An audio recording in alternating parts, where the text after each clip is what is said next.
Welcome to the Paranormal Bible Podcast. Buckle up, listeners, because this week we're going full throttle into the shadowy corners of the unknown.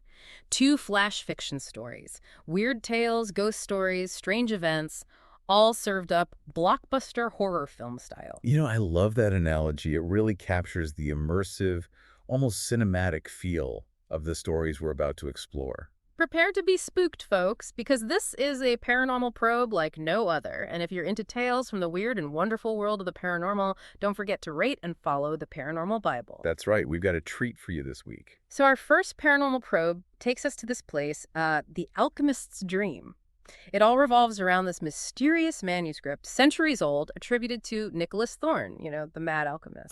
Nicholas Thorne, a figure shrouded in legend, whispered to have dabbled in forbidden knowledge, immortality, resurrection, the transmutation of the soul, the kind of stuff that sends shivers down your spine. Right, and it all starts with this battered wooden chest washing ashore on the coast of Nova Scotia. And get this, it's locked and has the serpent coiled on top, like guarding it. Oh, and the serpent's eye. A single emerald. Okay, now that's a visual, right? It's as if this chest was plucked from a movie set. The serpent, of course, is no accident. It's a powerful symbol, deeply rooted in alchemical traditions. Transformation, the cyclical nature of life and death. Heavy stuff. And wouldn't you know, the symbol immediately catches the eye of Dr. Evelyn Moreau, our protagonist. Now, she's a world-renowned expert on ancient mysticism, but she's also recently lost her sister, Sarah. And that loss, that grief, seems to be fueling her quest for this manuscript. Grief can be a powerful motivator. It can drive us to seek answers in the most unexpected places, make us believe things we might otherwise dismiss, especially when those beliefs offer even a glimmer of hope for reunion. And Evelyn's expertise, her deep understanding of the occult, it likely makes those whispers of resurrection and soul transmutation all the more alluring, don't you think? Definitely. But she's not alone in this pursuit. There's Arthur Pendleton, her friend. He's got this grounded, skeptical perspective, which adds this really interesting dynamic to the story. He's asking the questions, the logical questions that we might be asking ourselves. Absolutely. We need that grounding force. Arthur reminds us to be cautious, even when faced with extraordinary possibilities. He embodies that healthy dose of skepticism, that critical thinking that's so crucial when exploring the fringes of reality. And then, bam, we're in Paris, and Evelyn runs into this mysterious character, Lucien Bouchard. It's like he materialized from the shadows, already knowing about her fascination with Thorne, and he leads her to this hidden bookstore. A treasure trove of arcane texts and artifacts. This is where things get really interesting, wouldn't you say? We step into a world beyond the traditional, the acceptable. The existence of such a place, and individuals like Bouchard, hints at a hidden network dedicated to safeguarding knowledge that might be considered dangerous, heretical even. Right, like he's the gatekeeper to something both enticing and potentially terrifying. And he dangles this possibility of bringing back the dead right in front of Evelyn, knowing how vulnerable she is. He plays on her desperation, perhaps sensing an opportunity for his own gain. Knowledge for knowledge, he proposes. The classic Faustian bargain. Yeah, and Evelyn, consumed by her grief, steps deeper into this dangerous game. She deciphers the manuscript, but instead of finding a pathway to resurrection, she discovers a horrifying truth. It's a gut punch, a cruel subversion of her hopes. Thorne wasn't raising the dead. He was consuming their essence, prolonging his own existence through a form of, well, let's just call it vampiric cannibalistic monstrosity. Talk about shattering your illusions. It really highlights the dark side of immortality, the lengths to which one might go, the monstrous acts one might commit, to escape the natural order of life and death. It gets worse. Now Evelyn finds herself caught in the crosshairs of the Order of the Serpent, led by the chilling Thaddeus Black. They're after the manuscript too, but their intentions are even more twisted. They want to weaponize Thorne's methods, reshape the world according to their vision of immortality. Black embodies the corrupting allure of absolute power. He cloaks his ambition in this grand vision of transcending human limitations. But the methods, the disregard for individual life, it's a classic recipe for tyranny. And Evelyn, despite the danger, refuses to cooperate. It's like even in the face of these terrifying forces, she holds onto a shred of morality. But then during their escape, she unleashes this spectral force seemingly out of nowhere.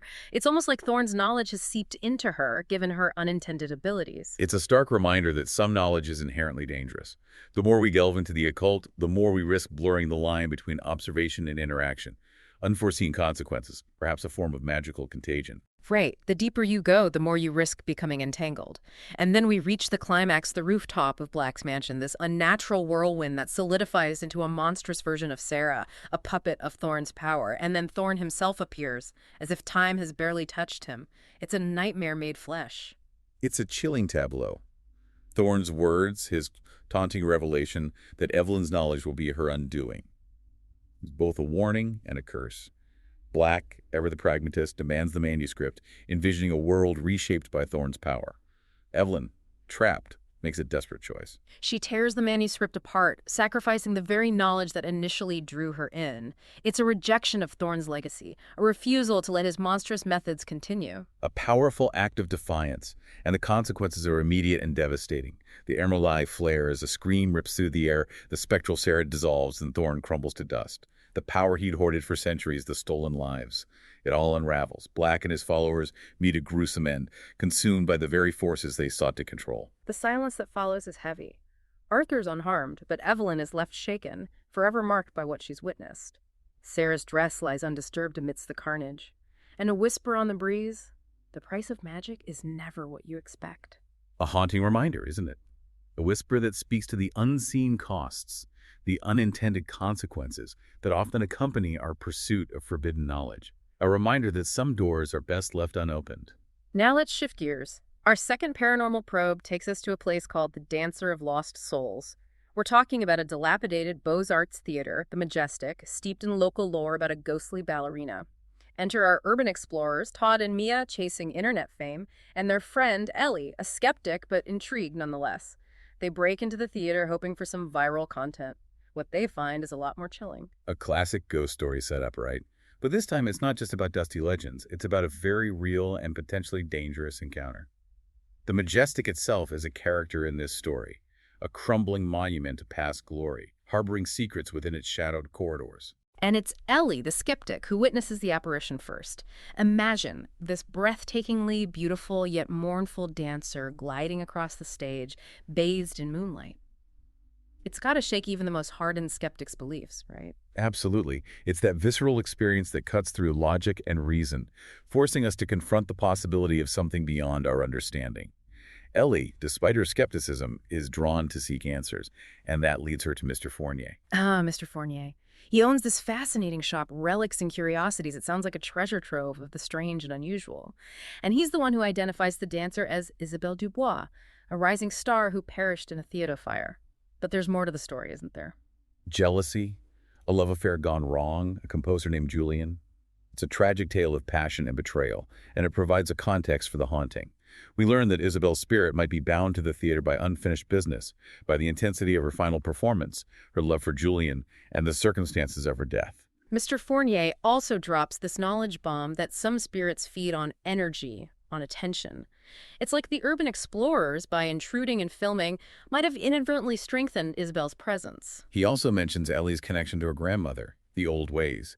It suggests a lineage of understanding, a sensitivity to the spirit world that perhaps Ellie's inherited. And instead of offering magical solutions, he equips her with practical knowledge and tools for protection. A salt circle, a warding chant, a silver amulet. Ancient wisdom meets modern skepticism. So, armed with these tools, Ellie returns to the Majestic, and things have definitely escalated. Isabel's presence is stronger, her eyes filled with hunger. She hisses about him being hers, revealing a possessive, almost predatory nature. The encounter takes a darker turn. It's a reminder that not all spirits are benign, that some might harbor negative emotions, a hunger that could pose a threat to the living. Ellie's discovery of a program from Isabel's final performance, Serenade for a Lost Soul, composed by Julian, provides a crucial insight. It reveals the depth of Isabel's attachment, the source of her lingering pain. And instead of confronting her with force, Ellie appeals to her emotions, acknowledging Julian's love and explaining the tragic circumstances of the fire. A compassionate approach, a recognition that sometimes the key to resolving a haunting lies in understanding the emotional core of the spirit's attachment. And then a spectral form of Julian appears beside Isabel, a beautiful, heartbreaking moment. He pleads with her to let go, but she resists, clinging to this idea of possession. It's Ellie who reminds her that true love is about freedom, not control. A profound insight. Ellie becomes the catalyst for their release, the voice of reason and compassion in the face of Isabel's tormented spirit. With a final, mournful wail, Isabel unravels, and both she and Julian fade away. Todd and Mia are found unharmed but confused. As they leave the theater, Ellie recalls Mr. Fournier's warning, "The world is thinner than you think, some curtains, it's best they stay closed." A potent image and a wise warning. Ellie's encounter with Isabel has changed her, left her with a deeper understanding of the fragility of the veil between worlds, the unseen forces that surround us, and the responsibility we bear when we choose to interact with them. So, what do you make of these chilling paranormal proofs? Did Evelyn's grief blind her to the true horror of Thorne's manuscript? Could the spectral force she unleashed have unintended consequences? And in the case of Isabel, was she a malevolent entity or simply a victim of her tragic past, unable to find peace? What do you think? These two stories, though different in their settings and characters, both highlight the complex interplay between human desires and the supernatural realm. Evelyn's story is a cautionary tale about the pursuit of forbidden knowledge and the monstrous consequences of seeking to defy mortality. Isabel's story explores the haunting power of the past, the enduring strength of human emotions, and the potential for resolution even in the face of tragedy. Yeah, both stories offer a glimpse into a world where the boundaries between life and death, the natural and the supernatural, are terrifyingly blurred, and they remind us that even with the best intentions, our quest for knowledge and connection can have unforeseen and sometimes devastating consequences. They also highlight the different ways in which we encounter the paranormal. Evelyn's journey is driven by a deliberate pursuit, a conscious choice to unlock forbidden secrets. The urban explorers, on the other hand, stumble into the supernatural, their desire for internet fame leading them into a dangerous confrontation with forces they don't fully understand. Both paths, however, carry their own risks and rewards. So, dear listeners, we leave you with these questions. What lengths would you go to for knowledge, for a chance to reconnect with a lost loved one? Would you dare to open that forbidden door? And what are the potential dangers of seeking answers in the shadows, or of disturbing the delicate balance between the world we know and the unseen realms that lie beyond? A final thought to ponder as you turn off the lights tonight. Perhaps the most profound and unsettling discoveries we make in the realm of the paranormal are not about the ghosts or the magic itself, but about the capacity for both darkness and light that resides within each of us. Thank you for joining us on this week's Paranormal Probe. Don't forget to rate and follow the Paranormal Bible podcast for more captivating stories from the weird and wonderful world of the paranormal. Until next time, sleep tight and perhaps leave a light on.